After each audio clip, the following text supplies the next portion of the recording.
We do all kinds of things here at Word in Your Ear. We do podcasts. We do video casts. Quizzes. Crowdcasts with famous authors. And we can guarantee to make your next birthday one you will never forget. There's only one way to make sure you get all of this, you get it in full, and you get it first. And that's by becoming a supporter on Patreon. Details here.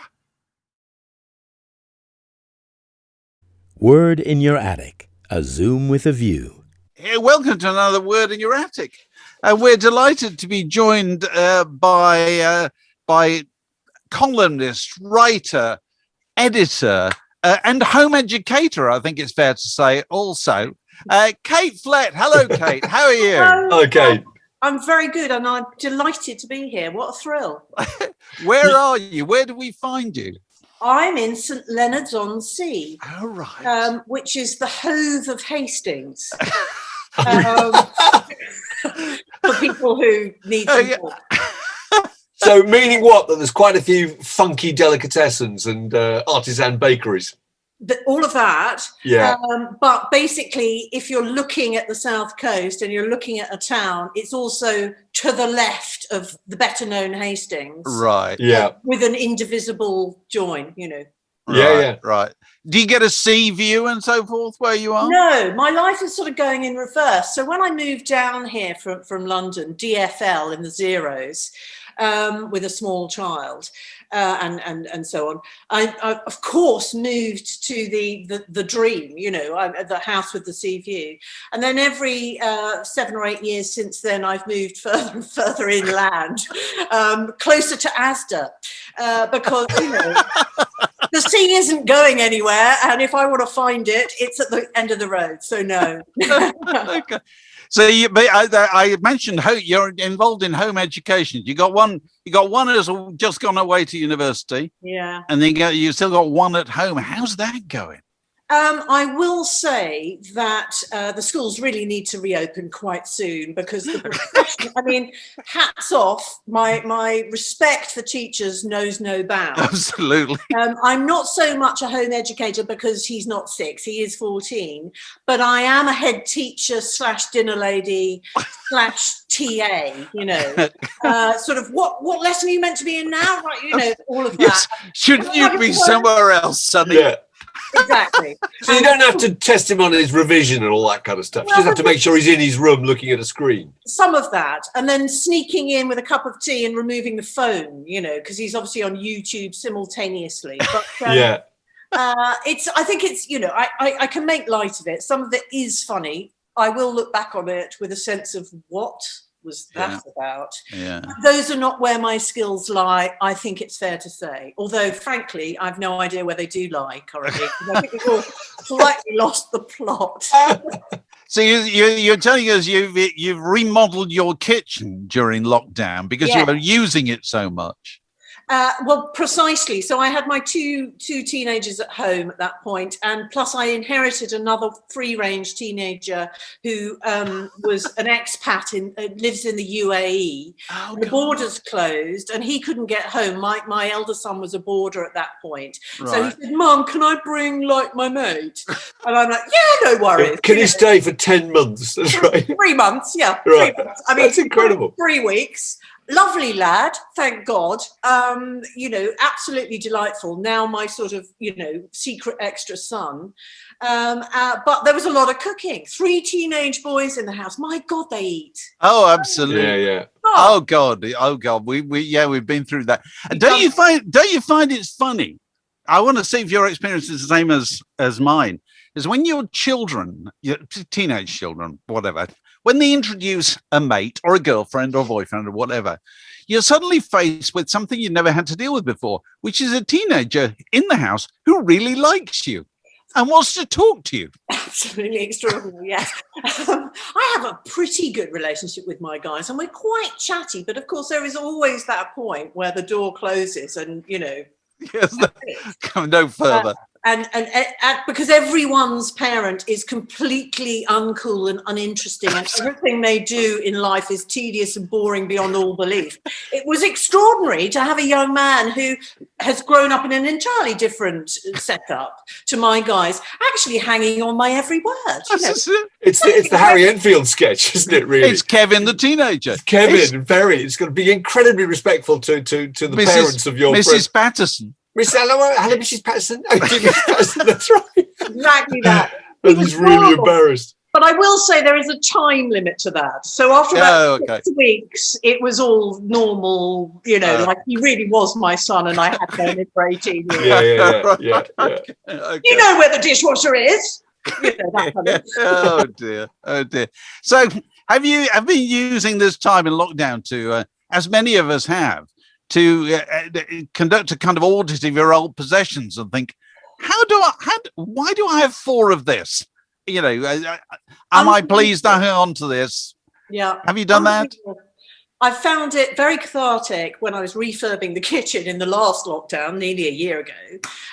We got a skip in. Once that was a thing that you could do, we phoned the skip company and got a sort of medium-sized skip, not one of those tiny ones, and filled it in about 36 hours. I mean, but the fascinating thing about that was, once it had been filled and removed, I felt a sort of 10-minute sense of kind of cleanliness and relief and happiness and joy. And then looked around and thought, but there's all this stuff here. Get it back. I couldn't believe how much stuff I'd accumulated. And I'm looking at the backgrounds of your Zooms, and I'm thinking, you know, none of this comes as a surprise. There are going to be books and there's going to be records. But I don't know. I'm getting to a point, and I don't know if it's something to do with the times in which we live, where I'm feeling slightly haunted by stuff. Yeah. And I also, my father passed away 18 months ago, and I still have all his stuff in a lockup, in a you know, storage facility, which because of the situation, I haven't really had the chance to I see. go through everything. Oh, good grief. We must ask you about your pa, because he was the lyricist, wasn't he, in a songwriting partnership? Yes, tell us about him. Flett. What an amazing thing! He wrote songs, I think, for Presley and Ray Charles and Cliff Richard. So tell us about his life. Well, so my parents were Australian, and they came over to England in 1960 in that kind of way that Germaine Greer and Clive James, and, you know, let's go to the mother country and see how that is. Yeah. And then they kind of quite liked it and they stayed, and then I appeared, and then they were sort of bedded in. So my father had worked as a TV cameraman on the ABC channel in Sydney in the 50s, and then came over and somehow, I'm not entirely sure, segued into a job in advertising. So he was all terribly groovy. And then when I was about 18 months old, decided that what he really wanted to do was write songs. I mean, really random. And my mother, they did subsequently split, but at that point, she didn't say, "Don't be ridiculous, darling, you're doing really well in your account managing job, you know, and you're 27 years old. I got a steady paycheck, absolutely." She didn't, God love her, she said, "Well, fine, if that's what you want to do, dear, you know, crack on." So he gives up his job, and he's introduced to his songwriting partner, Guy Fletcher, a songwriting partner of many, many years, by Tony Meehan of The Shadows. The drummer. Oh, good, of course. Great. And I don't know how this came about. I mean, I think I do know, but I think it's probably long and convoluted. And anyway, Doug and my father, Doug Flett, and his songwriting partner, Guy Fletcher, hit it off immediately and, you know, became a partnership. And I always remember my father using this rather, you know, such a sort of old-fashioned expression. He said, "We turned professional in 1967. And I now think, you know, who turns professional unless you're a boxer? I suppose what that means is you give up your well-paid day job. Yes, yeah, you do. Your pension, and you go, I'm a freelance songwriter. Yeah. So they started writing, and they had sort of, you know, they got publishing deals, and they met the right people and so on and so forth. And then, but they really got their big break after Elvis's 68 comeback, and they were asked to write songs for Elvis. Right. And they became the first British, although my father was obviously Australian, but British songwriters ever to be asked to write for Elvis Presley. And they wrote 3 songs. one of which, Just Pretend, is Lisa Marie's favourite song of her. Oh, right. Because she would have been quite young when that came out. Yeah. So, And wrote for the Hollies. They got a Hollies hit, didn't they? With Reg Dwight on piano or something. Yeah. Yeah, Elvis, Reg Dwight. Elton played piano on the demo for the Hollies. I Can't Tell the Bottom from the Top. Yeah. They did that one. Okay. Which is one of my dad's favourite songs, actually, because the lyric is bonkers, and my father was a lyricist, unsurprisingly. And Guy wrote the words in that old-fashioned, Tin Pan Alley style. Yeah. They were slightly post that, they were slightly post the kind of Tin Pan Alley era. Yeah. But they did. They I mean, the song that paid my school fees is probably Power to All Our Friends, which was the, British entry. Cliff's Eurovision. Yeah, absolutely. Oh, it was a Eurovision. Okay. Now, how old would you have been when that came out? 9. So you remember the whole thing? Oh, I remember. You remember on the radio thinking my dad wrote that? Yeah. Well, I remember specifically sitting at home in the living room, writing out postcards, voting for it. That's what you vote early, vote often. Yeah. We had a family business of, me, kids, neighbours, writing out. In fact, it made this was when it was the British, you had to vote for the entry for the. Yeah. A song for Europe. Song for Europe. Yeah. But it won by such a monumentally vast amount of votes that it was completely pointless this week of, That's fantastic. It didn't what win. Loyalty.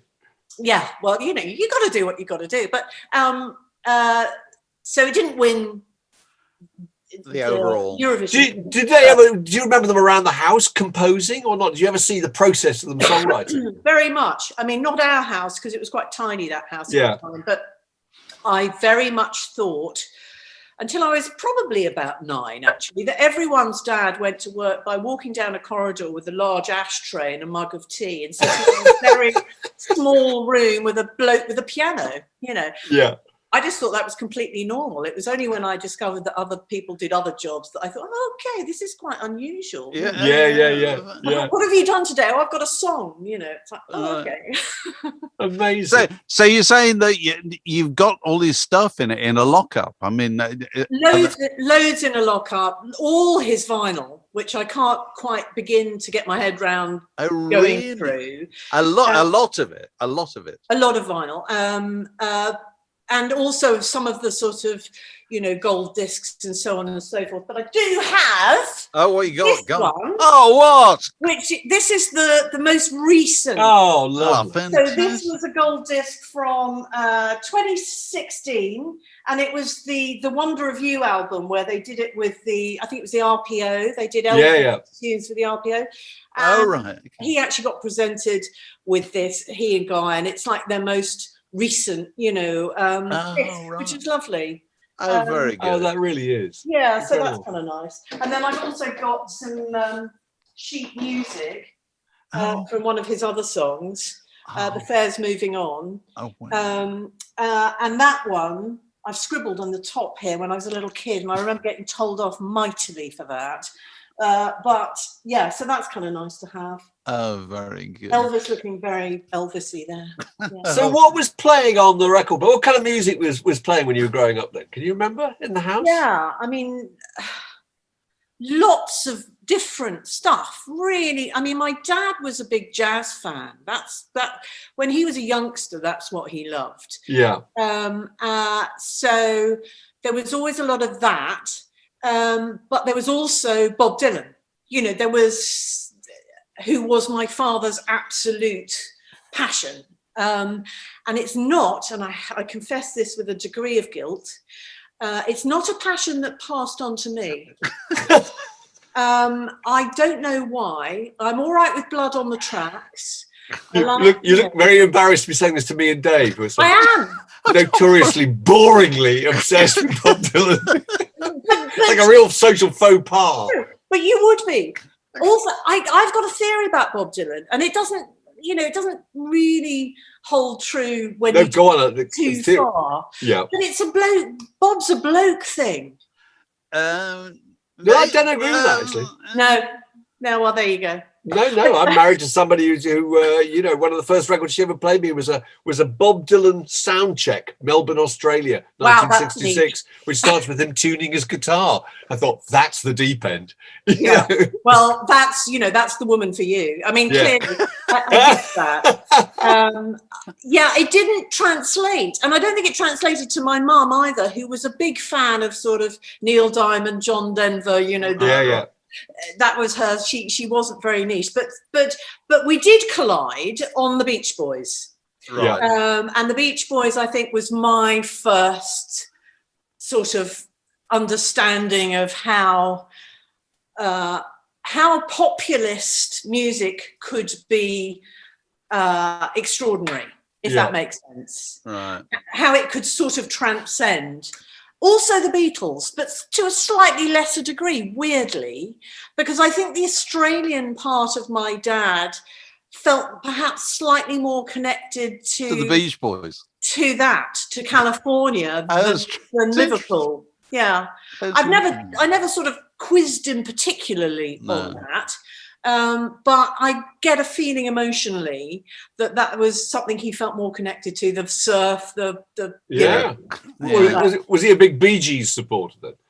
No, national not massively, loyalty. actually. But I mean, I think the thing about growing up in a household where music is made is that you end up being incredibly respectful of everything in a way, and the idea of just sort of saying, well, I don't know, absolutely not, we don't listen to that, is sort of counterintuitive. Yeah. So I remember struggling with particularly when I hit adolescence, with thinking, I'm sure I'm not meant to like this. Yeah. I'm sure I'm only meant to like that, but secretly I really, really like that. Well, Mark and I have often remarked, having worked many years in magazine offices, which are a lot of women, a lot of men, well, even split very often, and music playing all the time, is the women will tend to go, I like this, what is it? Right. Whereas men will tend to go, what is this? And then they'll tell you whether they like it or not. And once they find out that it's something kind of fashionable and hip and reflects well on them, then they'll acknowledge that they like it. But if they find out that it's Dire Straits and they didn't realise, they're really, I don't really like I don't really like it. Yeah. We take it off. I've got to ask you. What do you think that's about? Well, it's men using music to position themselves. Totally. It's about broadcasting your personality. That's the music the way they wear a series of lapel badges telling you who they are. Whereas women have just got a far more general approach to it all. Just think, that's entertainment. I like it. Yeah, women do the same thing with shoes. Yeah. I've got to ask you one question about having your dad and his partner composing in the house. There must presumably have been days when they finished a song and must have been quite excited about it. Did they play it to you or your mum? Did they call you in? Well, quite unusually, I think, for, your average sort of suburban household, and I grew up in the suburbs of northwest London until I was about 14, is that we had a Revox, and I don't think a lot of people had reel-to-reel tape machines at that time. So, yes, I mean, you would get that. You would get the sort of, how nice day at the office, dear. Yes, it was marvellous. We've come back for this tune and, So there would definitely be a sense of, this is how songs are put together. And of course, you'll know this, sometimes they come really embarrassingly really quickly. Yeah. So my father wrote a song called Fallen Angel, which has become most well known, I think, because it's in Jersey Boys. Frankie Valli?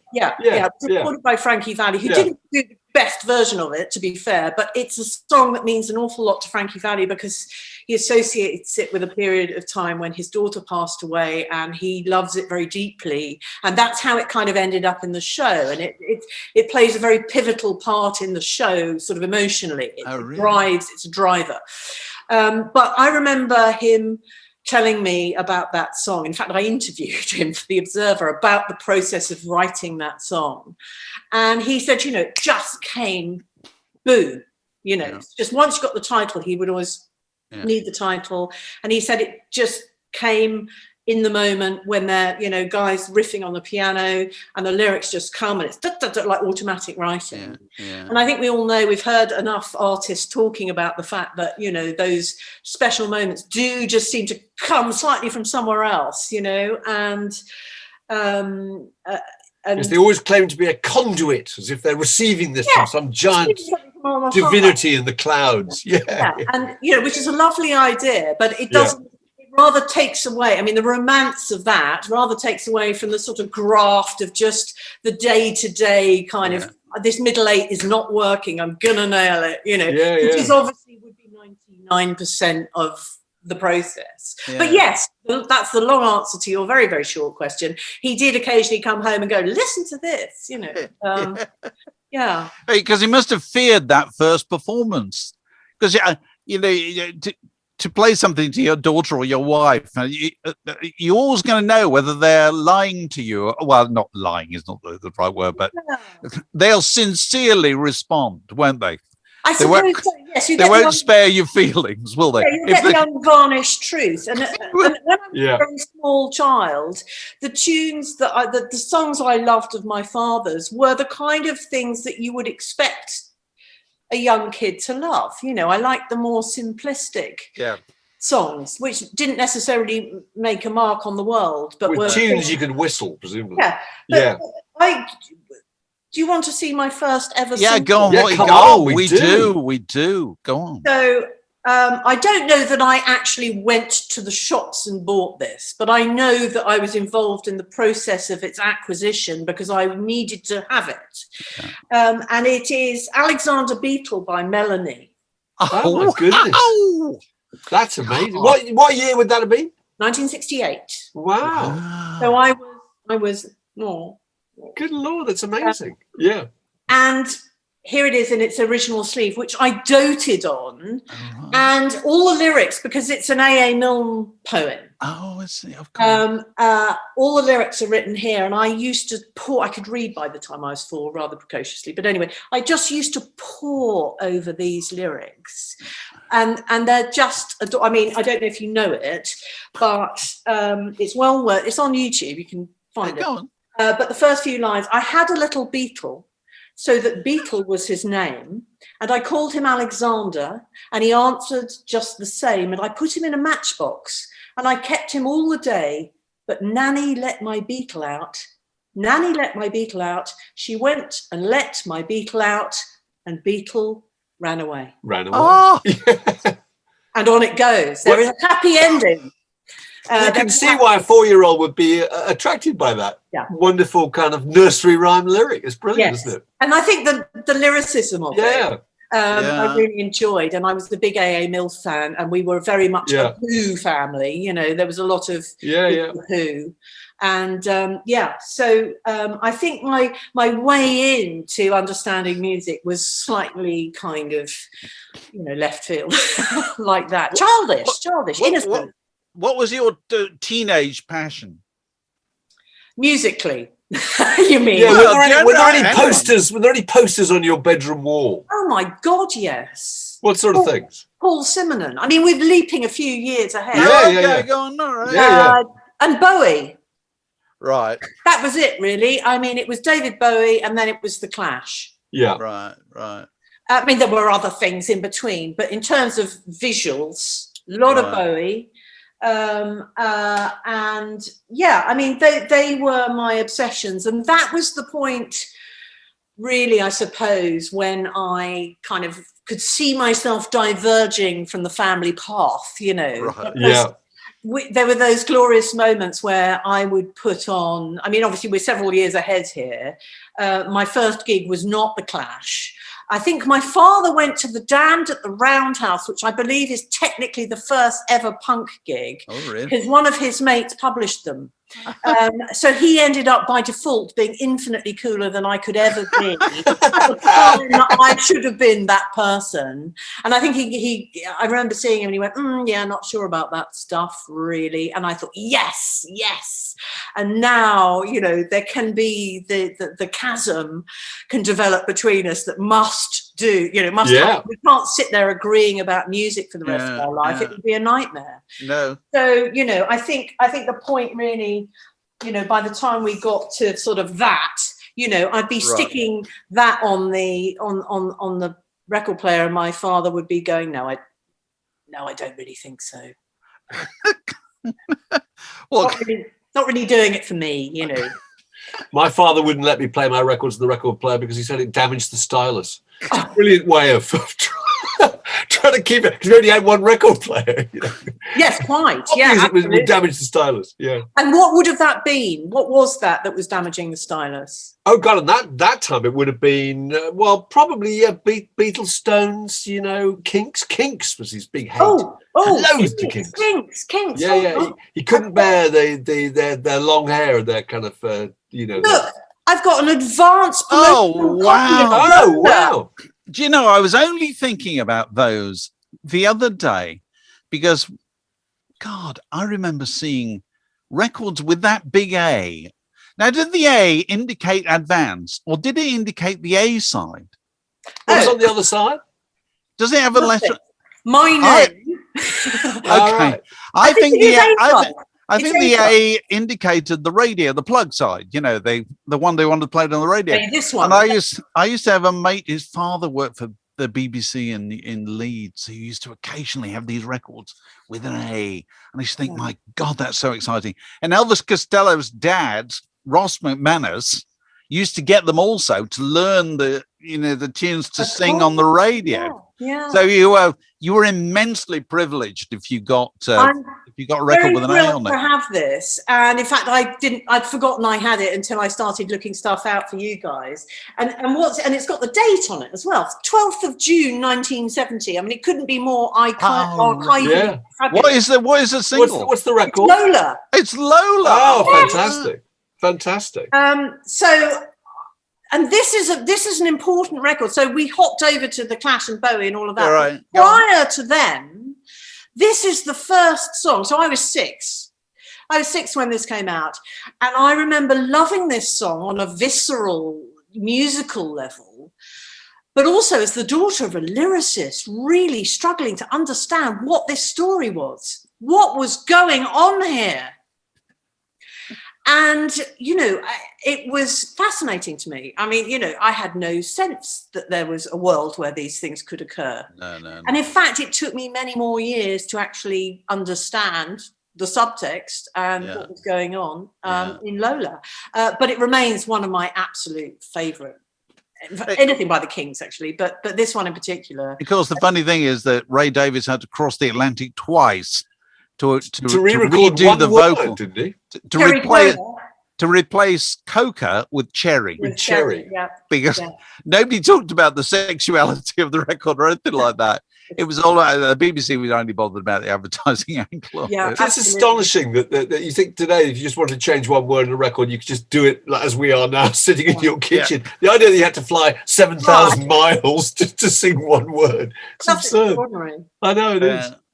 So you didn't seek explanation of it from your father or anything like that. You didn't say, Dad, I don't understand what's going on in this song. I don't think I did. No, I think I wanted to.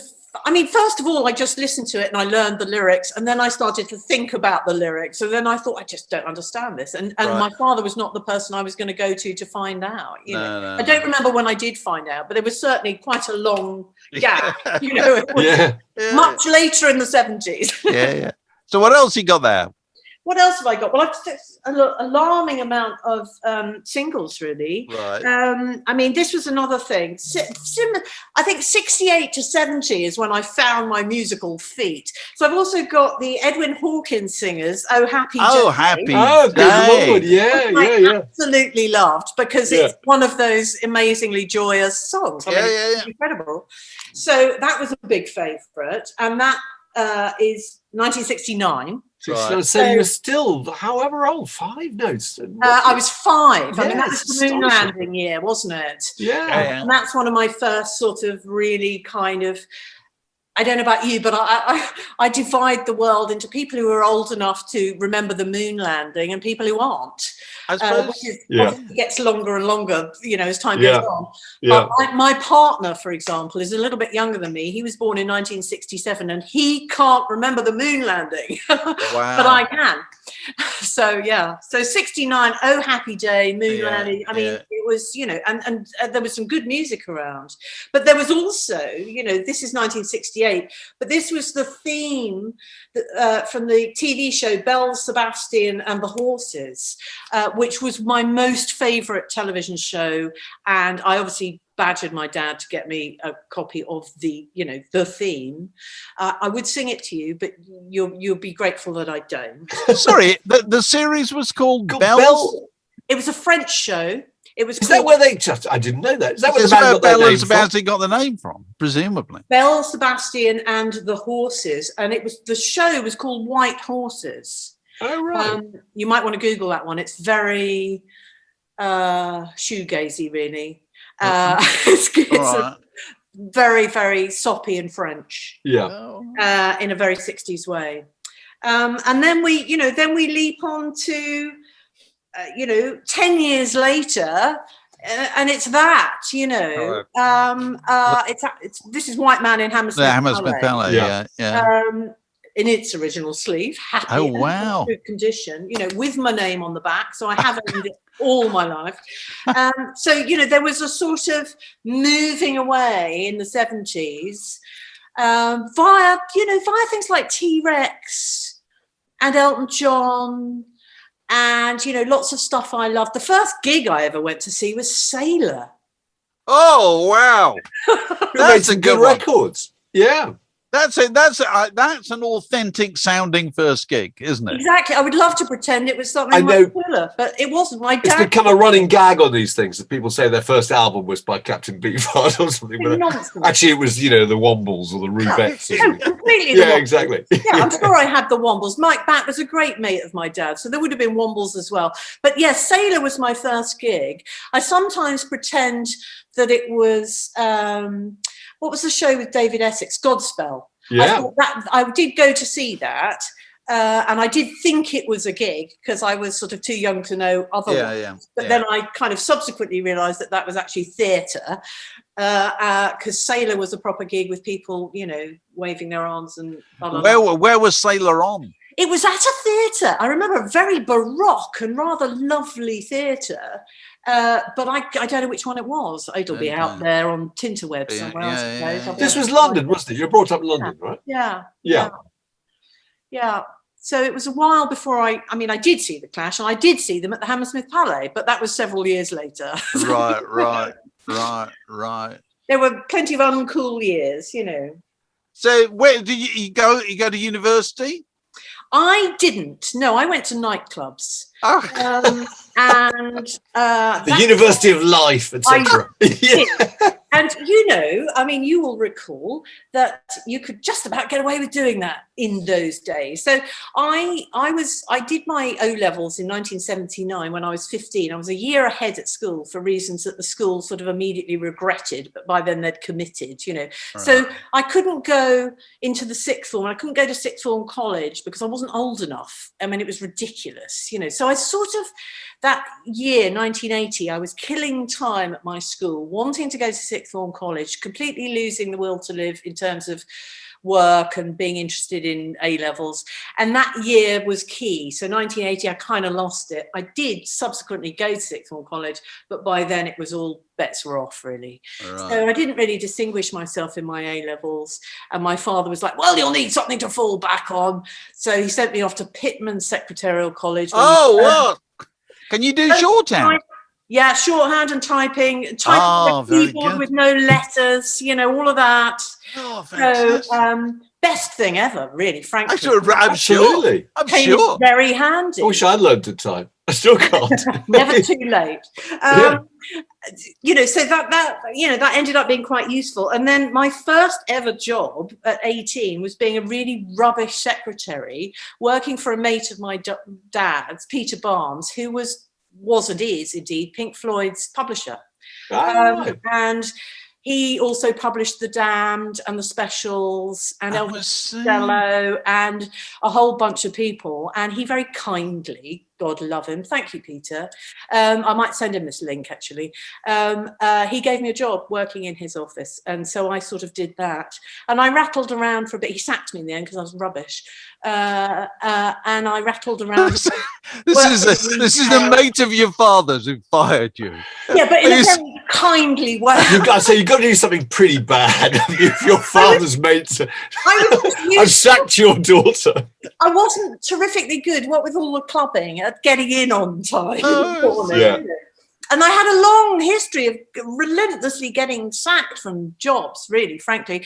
I then went to work in Fiorucci in the King's Road, and I ended up managing that, but then I got sacked. And then I went to... So the big break really effectively came. I went to work for ID, and I was the receptionist on ID magazine. And I lasted 6 months before Tony Elliott, God love him, God rest his soul, sacked me for being useless and not getting in on time and not taking messages, which was quite a key part of being... But I thought you wrote for ID. You did, didn't you? Well, I did, but I was reinstated later the same day by Terry Jones. So Tony Elliott, the founder of Time Out, who's, so sadly no longer with us. Yeah. And Terry Jones, the founder of ID, they co-owned the magazine together. Right. Yeah. And Terry, God love him, I owe my entire career to Terry Jones. He came to me and he said, Kate, you're an absolutely rubbish receptionist, but what you did seem to do a lot of was sit and scribble at your desk. What on earth were you scribbling? Let's put some of it in the magazine. I'm going to give you £200 a month as a retainer. Woohoo! And, write some stuff and we'll put it in the magazine. Amazing. Well, and you wrote about what? Just reviews or just column type stuff? Anything. I mean, the great joy of not really knowing what you were doing is that you couldn't really be scared at getting it wrong. No. And it was a brilliant place. My thing is, I always say that Terry Jones taught me how to break all the rules with journalism. And then I subsequently went and worked for somebody who taught me what those rules should have been in that order. And that was Nick Logan at the first. So I spent a few years at ID just writing. I mean, the first piece I ever wrote was about the history of jukeboxes. And it was published without so much as a word being changed. I mean, I'm sure somebody subbed it. Yeah. But it went, it was just free range writing because ID was very visual. It was really about the way things looked and the words sort of propped it up. But I was there with Dylan Jones and Karen Franklin and Alex Sharkey, and we were all just making it up as we went along, really.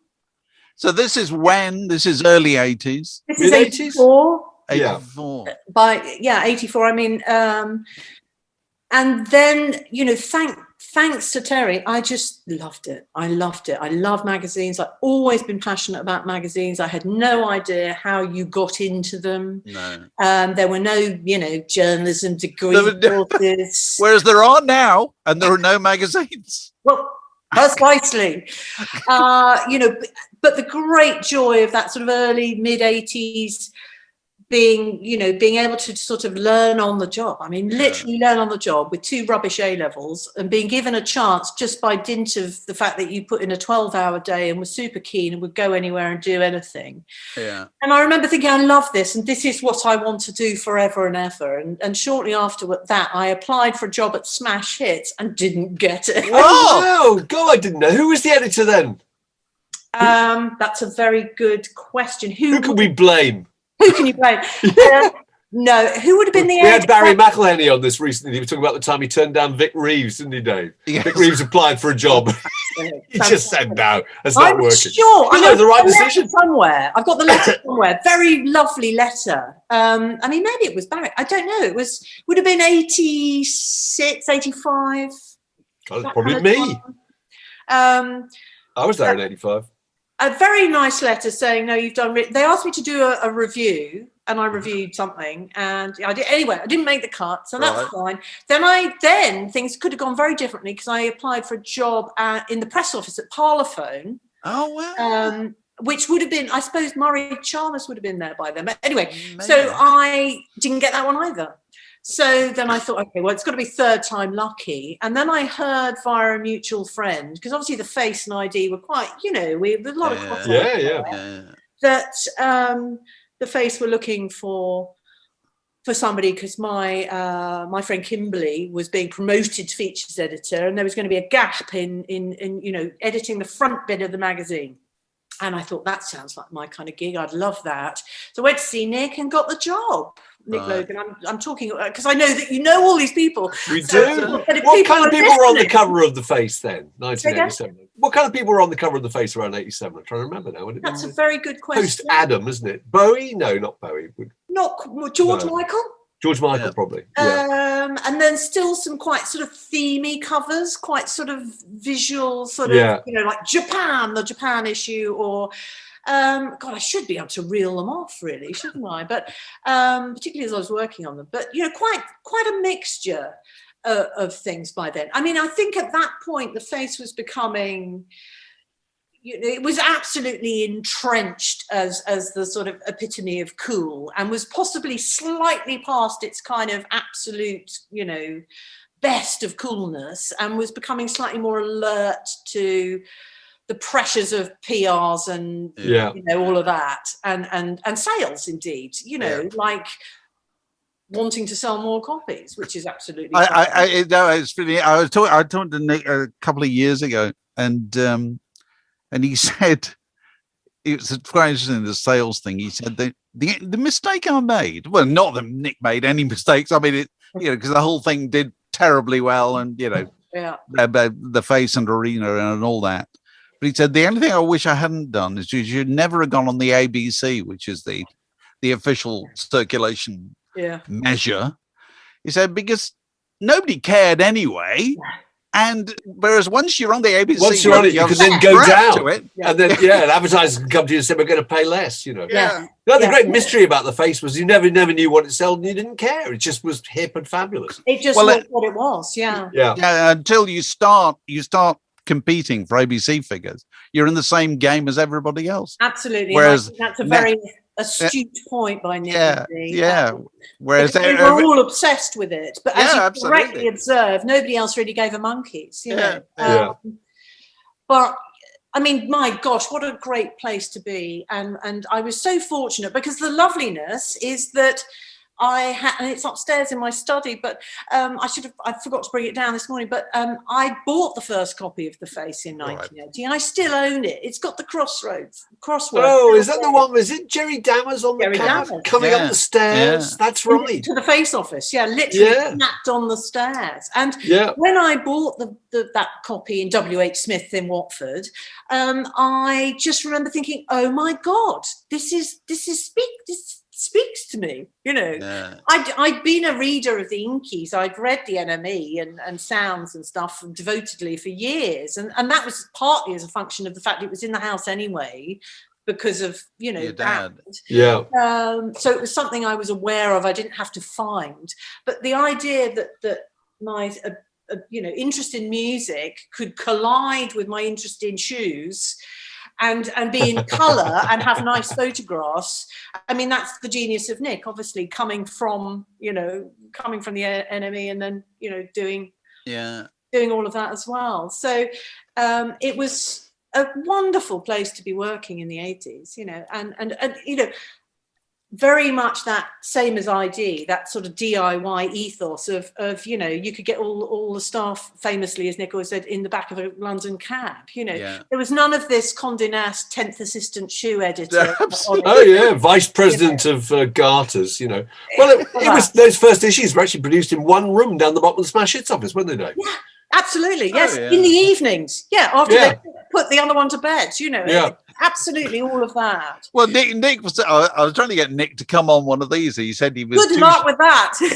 He said he was too shy, but he would agree. I'm going to go back to him, actually. Go back to him, because he's still got the portfolio which, if you knew Nick at any point, late 70s, all through the 80s, whenever you saw him in the street, he was always carrying this huge, great portfolio. And he was physically carrying the magazine. He would have the layouts in it. That's what I remember. He would unzip it and get it out. Take it home, do some more at home, and then bring it back to the office, then go wherever he was going. Yeah. And he still got it. Absolutely. And this was, the brilliant thing about working on the magazine, even years subsequently, is that, Nick never lost that hands-on approach, which could be frustrating. And I can say this knowing, I'm happy to send in the link and make him watch this. He knows that it was frustrating for the staff, but it was also what made you learn every single aspect of the business. Yeah. So I would happily, when I was still, young enough not to be exhausted at midnight, be marking up chromolines at midnight, to send off the printers, because that's what Nick did. That's so true. Yeah. That's so true. I started at Smash Hits in 1979, and I've been there 2 days. No, it might be the end of the second day. Yeah, it was. He said, I'll see you at King's Cross tomorrow morning at 8:30. I thought, why? He said, we're going to the printers. Severn Valley. Well, no, this was Peterborough at the time. Oh, Peterborough. But anyway, it didn't matter. And basically you went to the printers. You sat in this appalling room. 2 days, correcting spelling mistakes. Placing a brick wall, dealing with printers and compositors and so forth. Because that's what you did. And alongside of you was the editor of... Yeah, the editor of Improve Your Course Fishing was on one side, wasn't it? And Bike Weekly or whatever on the other. But there was a part of Nick that loved that stuff. Well, people think that working at the Face must have just been an endless, round of constantly fantastic parties and freebies. And of course, there was a little bit of that. Yeah. But there was much more of spending 2 weeks at the Repro House out of every month. Completely. Well, we did in Queen's Park, where our Repro was done. And we sat there doing exactly what you're saying. Nick would go to Severn Valley, where we printed in South Wales. He'd go and sign that off. But, we would spend 2 weeks out of every 4 staring at, proofing and, doing all of that. And it's easy to sort of edit that out of the story. But the fact of the matter is it gave you the most incredible grounding in how to produce magazines. And I was lucky enough, Nick sacked me from the Face. There we go. It's on the record. I was sacked. You were sacked again. I was sacked again. What did you have to do to be sacked? Oh, that's a bit of a one. Okay, no, fine. Yeah, there would be other people involved in that I wouldn't wish to involve. But it was for the best. So this was 1989. I took myself off, and I decided I really must go to university now. Oh. And I went off to do philosophy and theology at King's College. I talked my way in because I still had the 2 rubbish A levels, and I talked my way in, and they were like, "Yes, absolutely, you may come as a mature student." And I was 24 by now, really mature, and it lasted a year because you know what? It's so boring. Compared to being on the Face. Being on the Face, it really was quite boring. And then I did get quite unwell. I had chronic fatigue syndrome, which is yuppie flu. So I became very unwell as well. And I just thought, you know what, none of this is working for me. So I bailed from uni after a year and poodled around in the world of being freelance and sort of nesting with my then fiance. And then went back, and then Nick said, oh, you know what? Come back and edit Arena. So, talk about a dysfunctional family. But again, another completely wonderful experience in the 90s. So yeah. That was what, mid-90s? Yeah, that would be a brilliant time to be there. Yeah, so I joined in 92, tail end of 92, through to 95, and just had professionally, actually, I think the most fun then. I mean, that's when I got to meet David Bowie. I was going to say, did you meet any of the great heroes? So, well, how was that, meeting Bowie? Did you interview him? No. So we did an issue of Arena, which was the Bowie issue, and we kind of collaborated with him. And it was something that was vaguely in train before I joined as editor, but then we took the ball and ran with it. and worked very closely with his people, and he was fantastic. But I was editing, and I mean, editing has its upsides, but it doesn't tend to be the bit where you're hands-on with the glamour. You're sending other people to go and do. No, you're hunched over a flat plan most of the time. Hunched over a flat plan, and then fiddling with chromolins at midnight. All of that. But very sweetly. So. People are going off doing all the glamorous stuff. Tony Parsons did the interview, but very sweetly they knew that, this was something I was really enjoying professionally and personally, and how much Bowie meant to me. And everyone colluded and very kindly set me up with a date with Dave, effectively, whereby he was going to bring all his snaps, his photos, and we were going to just go through them and pick some kind of random stuff from his private archive that we were going to use in the magazine. And I must say, by then I had met quite a lot of famous people, interviewed a lot of famous people, met a lot of famous people when I was a kid. There were people around, so I wasn't completely thrown by the idea of this, except it was David Bowie, and I stopped feeling like the editor of anything, and I just felt 13. And he was magnificently great. He was as perfectly great as he could ever be. I never wanted to meet him again after that, because it was so utterly, it would spoil it. Exactly, it would spoil it. He was. Where did it happen? It happened in a rehearsal studio in Primrose Hill on the same day that Bill Clinton was inaugurated as president. So it was kind of January 1993, I think. And, I turned up in top to toe Jean-Paul Gaultier hat, cloak, just lightning strike across the face. Absurdly for a kind of Tuesday morning in January, in North London. And I knew I was overdressed, but I didn't care because I was meeting David Bowie. And, I walk in, and then I'm all nervous. And of course, there's no camera phones. Nobody's taking pictures. There's no selfies. Yeah. It's just in my head, Yeah. And he turns up with Alan, his publicist, who you will know well. Yeah. And he walks in and does the, hi, I'm David. And I go, yeah, I know you are. And it was just fantastic. He also did, and this is possibly my greatest ever claim to fame in every single way. And I haven't really kind of talked about this before, I don't think, but he did a really, really brilliantly flattering thing, which is a bike turned up. You remember that? Yeah. A courier turned up, and the courier had a bunch of shots with, it was a bunch of pictures from Nick Knight, who had just shot the cover for the album that this was vaguely attached to, which was Black Tie, White Noise. And of course, this was going to be a CD cover at that point, really. And so he's going through, he's looking through the pics, and he's got a loop, and I'm just sitting there like this. And he said, Kate, why don't you have a look and tell me what you think? Because you're doing this kind of stuff all the time, aren't you? And I'm thinking, well, yeah, sure, Dave, and I'm whizzing through the shots, and I thought, well, actually, it's got to be really quite close crop because it's going to be a CD cover, and you need some eye contact, and and you need this to work, and there's got to be room for the graphics. And I start going off on magazine, And I go, and I think it's probably this one, actually. And he looks at it through the loop, and he goes, yeah, I think it is too. Brilliant. Could you make that happen? Thank you. Which one did they choose? The one you chose. That's fantastic. So what a sweet thing to have done, isn't it? I mean, really sweet and Lovely. Totally unnecessary. Like David Bowie can't choose his own album shot. Yeah. And it was lovely. But they never stop wanting to, even one-on-one, people like that, they never stop wanting to charm you. They never stop wanting to win you a little bit.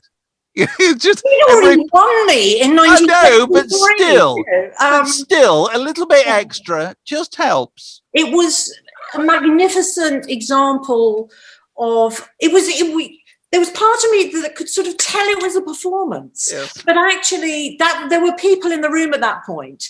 But subsequently, we actually went and sat in a very small room with the box, sat on the floor. He made the coffee. We went through the pictures, and it was just him and me. And he's talking about these images. And I didn't have a tape recorder because it wasn't an interview, and that would have been weird. And, and we're just chatting. And not for one moment, even when there were no people around, did he let the fabulousness of the performance slip in any way. I mean, I'm sure he had his off days, and I've got. But then he would have been used. He would have done that so many times in his life, and the great credit to him is he just does it so well. Just did it so brilliantly. Just leaves people with that. I met him. Exactly the same thing happened. I came away feeling absolutely just warm all over. Charmed. What a great skill. What an amazing skill to have as a human being. Just incredible. So of course I wafted off, feeling like it's fine to meet your heroes if they're going to be like that. Of course, lots of times they're not. But we had fun times. It was fun. Well, listen, Kate, we always do. We traditionally climax these chats by asking people to tell us what is the greatest record ever made. Which is, your answer can be as flippant or as considered as you like. It's you really struggle with this because, oh my God, look, I'm looking at behind you. Look at all of those. Any of those could conceivably be the greatest record ever made. But eventually, after much mulling and emotional toing and froing and so on and so forth, I decided that it's ultimately your Desert Island Disc, I suppose. Oh, whatever. Okay. And, you're going to need, it's got to be a double album because you want as much bang for your bucks as possible. And so by a process of elimination, it's this. Oh, right. Very good. We haven't had that nominated so far. I don't think we have. And it's very worthwhile. I think, to be fair, not a duff track on it. Not a duff track on it. Yeah. Plus, not a duff track on it. It's got a single with it as well, hasn't it? Single. Yeah. More. So I think, one of these tracks is my sort of, funeral. It needs to be played at the end of the funeral track, which is Another Star. All right. So, when I pop my clogs, I'm on the record now, could somebody sort that out? You're all welcome because it's a very upbeat song to go out to. But literally, this album, there were other contenders, Pet Sounds, Sgt. Pepper, Yellow Brick Road, even actually. Really? Captain Fantastic. There were quite a lot of them were doubles, to be fair. Nothing really post about 1976. Right. Lots of tracks, lots of single tracks. But I think ultimately Songs in the Key of Life, tells it like it is, really. And that's an excellent nomination. It is. We won't argue with you at all. And what a tour de force. That was absolutely riveting. Such fun. Really good fun. Thanks so much. Word in Your Attic, a Zoom with a View.